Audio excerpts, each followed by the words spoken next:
stages. And the first guest I settled on was a guy who called himself the hairstylist to the stars.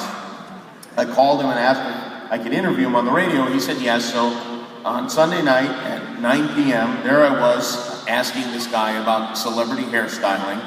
It turned out that the hairstylist to the stars had only worked with one star, and that was John Davidson. Remember John Davidson? Oh, yeah. Exactly.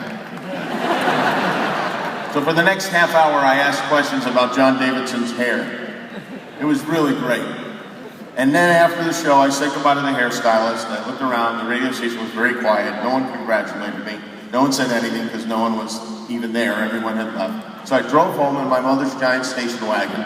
And when I walked in the door, my parents, who'd been sitting next to the radio listening, burst into applause. And I was hooked at that moment. I come from a very loud Italian family. And the idea that my parents were listening to me in any way was very, very exciting.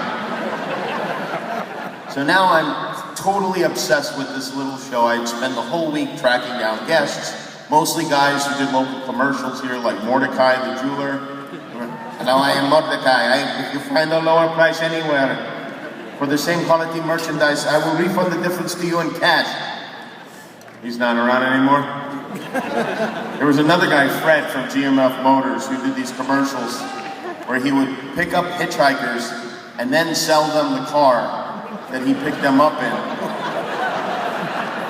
He'd say, if I can finance him, and I will, I can finance you.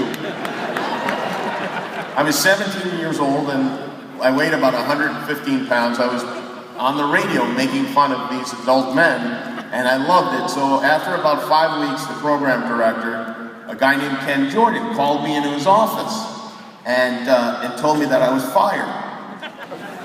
And I said, but I'm not getting paid. How can I be fired? So then he explained how it would work. I would stop coming in, and that would really just be that. And what I didn't know then was that that was the first of many firings I enjoyed over the course of my radio career. After KUNV, I was fired from stations in Phoenix, in Seattle, in Tampa, and in Tucson. I was fired in